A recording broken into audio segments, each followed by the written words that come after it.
Hi friends, hello, welcome to our channel. ఇదైతే మనకి Cochin ship yard limited అనమాట.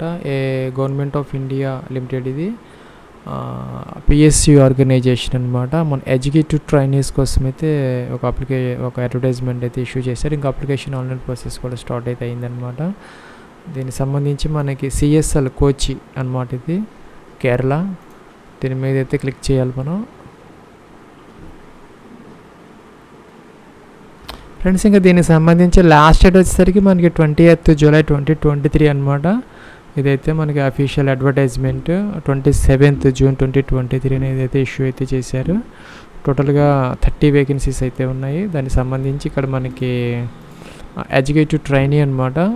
ఈ మెకానికల్ స్ట్రీమ్లో 10 అయితే ఉన్నాయి, ఇంకా ఎలక్ట్రికల్లో 6 ఉన్నాయి, ఇంకా ఎలక్ట్రానిక్స్ 1 ఉంది, ఇన్స్ట్రుమెంటేషన్ 1, ఇంకా నావల్ ఆర్కిటెక్చర్ 6 ఉన్నాయి, సేఫ్టీ 2 ఉన్నాయి, IT ఇన్ఫర్మేషన్ టెక్నాలజీ 1 ఉంది, ఇంకా హ్యూమన్ రిసోర్సెస్ HR అనమాట 1, ఇంకా ఫైనాన్స్ 2. టోటల్గా 30 అయితే ఉన్నాయన్నమాట.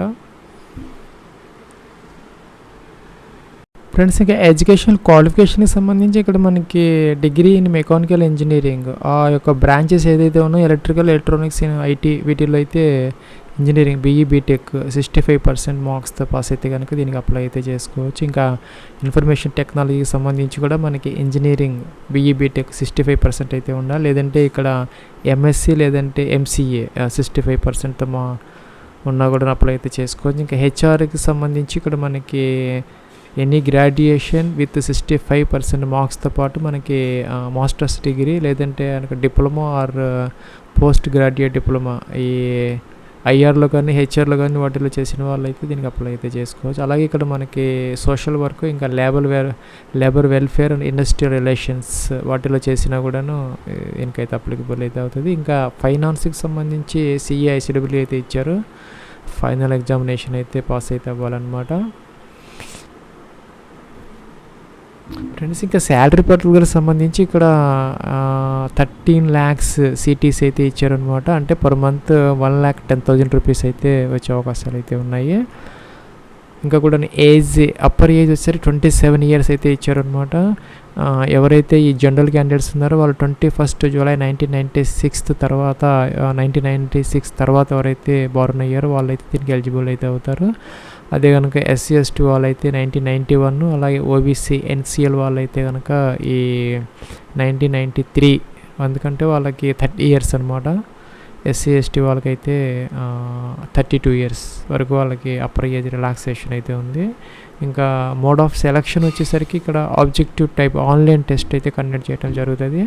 60 minutes డ్యూరేషన్తో ఇక్కడ మనకి సబ్జెక్ట్స్ అయితే ఇచ్చారు. General awareness, English language, numerical aptitude, reasoning ability, ఇంకా సబ్జెక్ట్ మ్యాటర్. అలాగే గ్రూప్ 2 వచ్చేసరికి మనకి ఫేజ్ 2 వచ్చేసరికి గ్రూప్ డిస్కషన్, పర్సనల్ ఇంటర్వ్యూ అయితే ఉంటుంది. టోటల్గా 100 మార్క్స్కి ఏదైతే సెలక్షన్ ప్రాసెస్ అయితే చేస్తారు. కట్ ఆఫ్ అయితే ఇచ్చారు. జనరల్ క్యాండిడేట్స్కి 50%, OBCకి 45%, SC ST 40% అనమాట. ఫ్రెండ్స్, ఇంకా ఇక్కడ మెకానికలే కాదు, దానికి సంబంధించినటువంటి రిలేటెడ్ స్ట్రీమ్స్ ఉంటాయి కదా, ఆ స్ట్రీమ్స్లో ఎవరైనా ఇంజనీరింగ్ చేసినా కూడా దీనికి అప్లై అయితే చేసుకోవచ్చు. దానికి సంబంధించినటువంటి ఆ బ్రాంచెస్ అయితే ఇక్కడ ఇచ్చారనమాట 7th పేజ్ ఆఫ్ అడ్వర్టైజ్మెంట్లో. అలాగే instrumentation, naval architecture, electronics, electrical ఇది ఒకసారి చూసుకుంటే మీరు ఆయా బ్రాంచెస్లో చేస్తుంటే దీనికి అప్లై అయితే చేసుకోవచ్చు అనమాట. ఎక్స్పీరియన్స్ అయితే అవసరం లేదు. ఫ్రెషర్స్ ఎవరైనా కూడా దీనికి అప్లై అయితే చేసుకోవచ్చు అనమాట. ఇంకా ఫీజు వచ్చేసరికి మనకి ఇక్కడ SC ST PWD క్యాండిడేట్స్కి అయితే ఫీజు లేదనమాట. ఇంకా జనరల్ క్యాండిడేట్స్ ఎవరైతే ఉన్నారో వాళ్ళకైతే 1,000 రూపీస్ అయితే పే చేయాలి మనం అప్లికేషన్ ఆన్లైన్ ప్రాసెస్లో. ఫ్రెండ్స్, ఇక్కడ మనకి అప్లికేషన్ ఆన్లైన్ కోసం లింక్ అయితే ఇచ్చారు. Click here to apply for the post of executive trainee for CSL Cochin ship yard limited అనమాట. దీని మీద క్లిక్ చేసాము. ఇక్కడ మనకి కంటిన్యూ అనాలి. కంటిన్యూ అంటే ఇలాగైతే ఓపెన్ అయితే అయింది. మనకి ఇదైతే లోడ్ అవుతుంది అనమాట. ఇక్కడ మనకి బ్రౌజర్ ఇన్ఫర్మేషన్ అయితే వస్తుంది. మనం లేటెస్ట్ బ్రౌజర్ ఏదైతే ఉందో ఈ క్రోము, అలాగే ఫైర్ ఫాక్స్ ఇవైతే ఉపయోగించుకోవచ్చు. కిందకి రావాలి, ఇక్కడైతే అగ్రీ చేసుకోవాలి. మనం ఈ బటన్ మీద క్లిక్ అయితే చేయాలి. కిందకి రావాలన్నమాట. ఇదైతే మనకి రిజిస్ట్రేషన్ ఫామ్ అనమాట. ఇక్కడ మీ యొక్క క్యాండిడేట్స్ నేమ్ 10th క్లాస్ ప్రకారం ఇక్కడ యాస్టేజ్గా అయితే మెన్షన్ అయితే చేయాలి. ఫ్రెండ్స్ ఇక్కడ 10th క్లాస్ కాదు, ఇక్కడ please enter your name strictly as per Aadhaar. మనకు ఆధార్ కార్డులో ఉన్నటువంటి ఆ నేమ్ ప్రకారం ఇక్కడ అయితే మెన్షన్ చేయమని చెప్తున్నారు. Please enter your name strictly as per Aadhaar card అనమాట. సో మీరు ఆధార్ కార్డు ప్రకారం మీ యొక్క ఫుల్ నేమ్ అయితే ఇక్కడ మెన్షన్ చేయాలి యాస్టేజ్గా. ఫుల్ నేమ్లో నుంచి ఫస్ట్ నేమ్ అనమాట, యాజ్ పర్ ఆధార్ కార్డు మీ యొక్క ఫస్ట్ నేమ్ ఇక్కడ, మీ యొక్క మిడిల్ నేమ్ ఇక్కడ, అలాగే లాస్ట్ నేమ్ ఇక్కడ మెన్షన్ అయితే చేయాలి. డేట్ ఆఫ్ బర్త్ అయితే ఇక్కడ క్యాలెండర్ నుంచి ఫస్ట్ ఇయర్ అయితే సెలెక్ట్ చేసుకోవాలి ఇలాగా. తర్వాత ఇక్కడ డే సెలెక్ట్ చేసుకోవాలి. మీకు ఏజ్ యాజ్ 20th July 2023 ఇక్కడ ఏజ్ చూపిస్తుంది, అది చెక్ చేసుకోవాలి. మీరు జెండర్ మేల్ ఫీమేల్ ఎంటర్ చేయాలి. మీ యొక్క మొబైల్ నెంబర్ ఎంటర్ చేయాలి, అదైతే కన్ఫర్మ్ చేయాలన్నమాట. ఇక్కడ ఇచ్చిన మొబైల్ నెంబర్ ఇక్కడ ఎంటర్ చేయాలి. Second time alternative mobile number ఉంటే ఇక్కడ ఎంటర్ చేయాలి. ఇక్కడ స్టార్ మార్క్ పెట్టారు కాబట్టి కంపల్సరీగా మనం ఆల్టర్నేటివ్ సెకండ్ మొబైల్ నెంబర్ అయితే మెన్షన్ చేయాలి. ఈమెయిల్ ఐడి మెన్షన్ చేయాలి. ఆ సేమ్ ఈమెయిల్ ఐడిని ఇక్కడ ఇక్కడ కన్ఫర్మ్ అయితే చేయాలన్నమాట. అలాగే మనం ఈ ఈమెయిల్ ఐడిని ఈ మొబైల్ నెంబర్స్ మనం ఈ రిక్రూట్మెంట్ ప్రాసెస్ అయ్యేంత వరకు కూడా రిటైన్ చేసుకోవాలంటే మనం మార్చుకోకూడదు అనమాట. ఇక్కడ అగ్రీ అనాలి. ఈ పైన ఇచ్చినటువంటి క్యాప్చా ఏదైతే ఉందో అది ఎంటర్ చేసేసి మనం ఇక్కడ రీవెరిఫై అని దాన్ని క్లిక్ అయితే చేయాలి. ఫ్రెండ్స్ ఇక్కడ మనకి నెక్స్ట్ ఇలాగైతే వచ్చింది. రీవెరిఫై అంటే ఇక మనం ఇచ్చినటువంటి ఇన్ఫర్మేషన్ అయితే విజిబుల్ అవుతుంది. Date of birth, gender, candidate name, middle name ఇవన్నీ మనం ఇక్కడ టిక్ ఆన్ చేయాలి. అంటే మనం మిస్టేక్స్ లేకుండా ప్రాపర్గా ఎంటర్ చేసామని చెప్పేసి డిక్లరేషన్ అనమాట. సో ఇక్కడ మనం సబ్మిట్ అయితే చేయొచ్చు. సబ్మిట్ అంటే ఇక్కడ మనకి ఇలా బాక్స్ అయితే వచ్చింది, మనం ఓకే అనాలి. ఫ్రెండ్స్ మనం ఓకే అన్నాము, మనకి ఇలా అయితే వచ్చింది. ఇక రిజిస్ట్రేషన్ నెంబర్ అయితే అలాట్ అయింది. రిజిస్ట్రేషన్ సక్సెస్ఫుల్లీ అని వచ్చింది, మనం క్లోజ్ చేయాలి. ఫ్రెండ్స్ ఇక్కడ మనం గో టు అప్లికేషన్ ఏమి క్లిక్ అయితే చేయాలన్నమాట. గో టు అప్లికేషన్ అంటే మళ్ళీ మనకి ఇక్కడ బ్రౌజర్ ఇన్ఫర్మేషన్ అయితే చూపిస్తుంది. ఇదైతే లోడ్ అవుతుంది అనమాట. అప్లికేషన్ ఫామ్ ఇక్కడ క్లోజ్ చేయాలి. కిందకి రావాలి మనం. ఫ్రెండ్స్ కిందకి వస్తే ఇక్కడ మీ యొక్క మ్యారిటల్ స్టేటస్ మ్యారీడ్, అన్మ్యారీడ్, విడోరా, డైవర్సీనా, జ్యుడిషియల్లీ సెపరేటెడ్ ఇదైతే ఎంటర్ చేయాలి. మీ యొక్క ఫాదర్స్ నేమ్ మెన్షన్ చేయాలి. అలాగే మీ యొక్క మదర్స్ నేమ్ ఇక్కడ అయితే మెన్షన్ అయితే చేయాలి. మిగతా డీటెయిల్స్ ఆటోమేటిక్గా వచ్చాయి, మనం రిజిస్ట్రేషన్లో ఇచ్చాము. ఫ్రెండ్స్ ఇంకా కిందకి వచ్చేసి ఇక్కడ పోస్ట్ నేమ్ అనమాట. మీరు ఎడ్యుకేటివ్ ట్రైనీలో ఏ బ్రాంచ్కి మీరు అప్లై చేస్తున్నారు.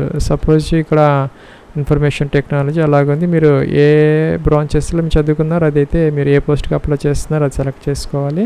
ఇంకా ఎడ్యుకేషన్లో క్వాలిఫికేషన్ డిగ్రీ ఇన్ ఇంజనీరింగా లేకపోతే దీనికి సంబంధించింది అయితే మీరు ఇక్కడ సెలెక్ట్ అయితే చేసుకోవాలి.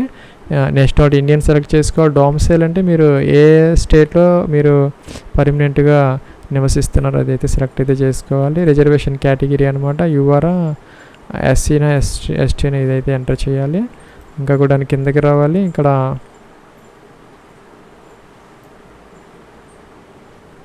ఫ్రెండ్స్ ఇక్కడ ఆర్యూ పీడబ్ల్యూడీ క్యాండిడేట్స్, ఇంకా పీడబ్ల్యూడీ క్యాండిడేట్స్ అయితే ఎస్ పెట్టాలి, లేకపోతే నో అనమాట. ఇంకా డేట్ ఆఫ్ బర్త్ ఆటోమేటిక్గా అయితే వచ్చింది, మనం సేవ్ చేసుకోవచ్చు. సేవ్ అండ్ నెక్స్ట్ అయితే చేయాలి. ఫ్రెండ్స్ ఇక్కడ మనకి నెక్స్ట్ ట్యాబ్కి అయితే వచ్చాము. Do you have any relatives, మీ యొక్క రిలేటివ్స్ ఎవరన్నా ఈ కొచ్చిన్ షిప్ యార్డ్లో వర్క్ చేస్తూ ఉంటే అదర్వైజ్ నో పెట్టుకోవాలి. ఇంకా కూడా ఈ CSL చేసి ఎవరన్నా మీ వాళ్ళు రిటైర్డ్ అయ్యి ఉంటే నేను ఇక్కడ ఎస్ పెట్టుకోవాలి, లేకపోతే నో పెట్టాలి. మీరు కనుక ఏదైనా గవర్నమెంట్ ఆర్గనైజేషన్ రెగ్యులర్ సర్వీస్లో ఉంటే ఎస్ పెట్టాలి, లేకపోతే నో పెట్టాలన్నమాట. మీరు సేవ్ అండ్ నెక్స్ట్ అయితే చేసుకోవచ్చు. ఇక్కడ కరస్పాండెన్స్ అడ్రస్ అనమాట. ఇక డోర్ నెంబరు, ఫ్లాట్ నెంబర్తో సహా కంప్లీట్గా మీ యొక్క అడ్రస్లో నుంచి స్ట్రేట్, ఇంకా కూడా డిస్ట్రిక్ట్, పిన్ కోడ్ ఇవన్నీ ఎంటర్ అయితే చేయాలి. ఇక్కడ ఈ permanent address, correspondence address same అయితే ఇది ఎస్ పెట్టేస్తే సరిపోతుంది అనమాట. లేకపోతే ఇవి కూడా మీరు ఎంటర్ అయితే చేయాలి. ఇక్కడ సేవ్ అండ్ నెక్స్ట్ బటన్ అయితే ఇచ్చారు. ఫ్రెండ్స్ ఇక్కడ నెక్స్ట్ ట్యాబ్ అనమాట. Education qualifications experience tab. ఇక్కడ నోట్ అయితే ఇచ్చారనమాట. ఈ రిజల్ట్స్ రాకుండా ఎవరైతే ఉన్నారో ఈ ఫైనల్ సెమిస్టర్స్ అవి రాసి వెయిటింగ్ ఫర్ రిజల్ట్స్ వాళ్ళు కూడా అప్లై అయితే చేయొచ్చు. మీకు ఎంతవరకు అయితే ఈ సెమిస్టర్స్ అవైలబుల్ ఉన్నాయో ఆ మార్క్స్ అయితే ఇక్కడ ఎంటర్ చేసుకోవచ్చు. అయితే ఇది ఆగస్ట్ 2023కి అయితే మీకు కంప్లీట్ అయితే అవ్వాలన్నమాట. ఇంకా మీకు ఇక్కడ CGPA ఉంటేనే దానికి ఈక్వలెంట్ పర్సంటేజ్లో మార్చుకోవచ్చు. లేదంటే CGPA అయితే ఇక్కడ మనకి ఇచ్చేదాని ప్రకారం అయితే ఎంటర్ చేసుకోవచ్చు. ఒకవేళ మీకు మల్టిప్లయింగ్ ఫ్యాక్టర్ లేకపోతే మీరు ఇక్కడ 10 అయితే ఎంటర్ చేసుకోవచ్చు. కిందకి రావాలి. ఇక్కడ 10th క్లాస్ స్కూల్ నేమ్ అయితే మెన్షన్ చేయాలి. అలాగే ప్లేస్ అనమాట, మీరు ఎక్కడ చదువుకున్నారు 10th class. Year of passing అయితే ఇక్కడ సెలెక్ట్ అయితే చేసుకోవాలి. ఈ డ్రాప్ డౌన్ బాక్స్ ఉంది. నేను సిజిపిఏ అయితే ఇది తీసుకోవాలి, పర్సంటేజ్ అయితే ఇది తీసుకోవాలన్నమాట. సపోజ్ సిజిపిఏ అయితే మీకు ఎంత సిజిపిఏ వచ్చింది, టోటల్ సిజిపిఏ ఎంత, మీకు మల్టిప్లయింగ్ ఫ్యాక్టర్ ఎంత, ఇక పర్సంటేజ్ ఆటోమేటిక్గా వస్తుంది. అదే మనకి ఇక్కడ పర్సంటేజ్ అయితే కనుక మీరు పర్సంటేజ్ ఇలాగా సెలెక్ట్ చేసుకోవాలి. మీకు టోటల్ మార్క్స్ ఎన్ని వచ్చినాయి, సపోజ్ ఇక మ్యాక్సిమం మార్క్స్ ఎంత, మీకు ఎంత పర్సంటేజ్ ఆటోమేటిక్ అయితే చూపిస్తుంది. సపోజ్ మీరు ఇంటర్మీడియట్ డీటెయిల్స్ కూడా ఎంటర్ చేయాలి. కాలేజీ నేమ్, ఎక్కడ చదువుకున్నారు, ప్లేస్ అనమాట, ఇయర్ ఆఫ్ పాసింగ్, అలాగే ఇక్కడ ఇవి మెన్షన్ చేయాలి. డిప్లొమా ఉన్న వాళ్ళు మెన్షన్ చేయాలి, లేకపోతే అవసరం లేదు. గ్రాడ్యుయేషన్ అయితే కంపల్సరీగా ఎంటర్ చేయాలి. కాలేజీ నేము, ప్లేస్ అనమాట, ఎక్కడ చదువుకున్నారు, ఇంకా ఇయర్ ఆఫ్ పాసింగ్, ఇక్కడ క్యాలెండర్ ఉంది, దీని నుంచి ఇదైతే సెలెక్ట్ అయితే మనం చేసుకోవాలన్నమాట. సపోజ్ ఇలాగా ఇంకా స్ట్రీమ్ ఆఫ్ ఎడ్జ్గా ఆల్రెడీ ఇచ్చేసాం మనం. సిజిపిఏనా ఇదైతే మెన్షన్ చేయాలి. సిజిపిఏ అయితే ఇలా సెలెక్ట్ చేసుకోవాలి. మీకు ఎంత సిజిపిఏ వచ్చింది ఇదైతే మెన్షన్ అయితే చేయాలి. ఇంకా టోటల్ సిజిపిఏ ఎంత, అలాగే మనకి ఇక్కడ మల్టిప్లయింగ్ ఫ్యాక్టర్ ఎంత, ఇది కూడా మెన్షన్ చేయాలి. పర్సంటేజ్ ఆటోమేటిక్గా అయితే వస్తుంది. ఇంకా ఎక్స్పీరియన్స్ ఉంటే కనుక ఇక్కడ ఇవి ఎంటర్ చేయాలి, లేకపోతే కనుక అవసరం లేదు. ఎక్స్పీరియన్స్ ఉన్న వాళ్ళైతే కనుక ఏ ఆర్గనైజేషన్లో ఏ పోస్ట్ చేశారు, ఎప్పటి నుంచి ఎంతవరకు ఎక్స్పీరియన్స్ సర్టిఫికేట్ అయితే ఇక్కడ మనం అప్లోడ్ అయితే చేయాలి, లేకపోతే అవసరం లేదు. ఇక్కడ సేవ్ అండ్ నెక్స్ట్ అయితే చేయొచ్చు. ఫ్రెండ్స్ ఇక్కడైతే మనకి ఎగ్జామినేషన్ సెంటర్స్ ఇచ్చారు. కేరళ ఒకటే ఉంది, దాని నుంచి మనం ఇవైతే సెలెక్ట్ అయితే చేసుకోవాలి. ఓన్లీ మనకి కేరళ స్టేట్ మాత్రమే ఇచ్చారనమాట.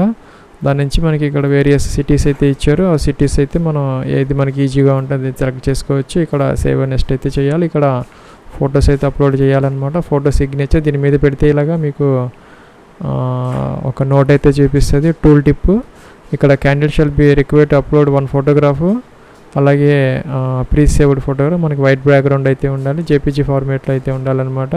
3.5 x 4.5 సెంటీమీటర్స్. అలాగే ఇక్కడ మనకి సైజ్ కూడా ఇచ్చారు, 50 to 80 KB అనమాట. ఇంకా సిగ్నేచర్ కూడా మనం ఒక వైట్ పేపర్ మీద బ్లాక్ ఇంక్తో సైన్ చేసుకుని స్కాన్ చేయాలి. 50 to 80 KB అనమాట జేపీజీ. ఇంకా 10th class certificate 100 to 300 KB వరకు పీడిఎఫ్ లేదంటే జేపీజీ అనమాట. ఇంకా ఇంటర్మీడియట్, గ్రాడ్యుయేషన్ మార్క్ షీట్ అనమాట, graduation mark sheet, community certificate SC ST సంబంధించింది, అవన్నీ అప్లోడ్ చేయాలి. ఎస్సీ ఇచ్చాను కాబట్టి ఫీజు లేదనమాట. అయితే ఎవరికైతే ఫీజు ఉంటుందో వాళ్ళైతే ఇక్కడ ఫీజు అయితే పే చేయాలి. తర్వాత ఇక్కడ ఈ 2 టిక్ ఆన్ చేసేసి మనం ఈ క్యాప్చా ఇక్కడ ఎంటర్ చేసేసి తర్వాత ఇక్కడ సబ్మిట్ ఉంటుంది. మనం ఇక్కడ ప్రివ్యూ చూసుకున్న తర్వాత మనం సబ్మిట్ అయితే చేయాలి. ఫ్రెండ్స్ ఇక్కడ ఫీజు ఉన్న వాళ్ళైతే ఫీజు పే చేయాలి, లేని వాళ్ళకైతే అవసరం అయితే లేదు. ఇక్కడ అప్లికేషన్ ఫామ్ అయితే సక్సెస్ఫుల్గా సబ్మిట్ అయితే అయిపోతుంది. ఇక్కడ మనకి ప్రింట్ ఆప్షన్ ఉంది. ప్రింట్ అంటే మనకి అప్లికేషన్ ఫామ్ అయితే ప్రింట్ అయితే తీసుకోవచ్చు. ఇలాగా ఇక్కడ ప్రింట్ ఆప్షన్ ఉంటుంది, PDF డౌన్లోడ్ చేసుకోవచ్చు, లేదంటే మీరు ఇదైతే ప్రింట్ అయితే తీసుకోవచ్చు డైరెక్ట్. ఇది ఫ్రెండ్స్ మనకి CSL సంబంధించి ఎడ్యుకేటివ్ ట్రైనీ 30 వేకెన్సీస్కి సంబంధించి అప్లికేషన్ ఆన్లైన్ ప్రాసెస్.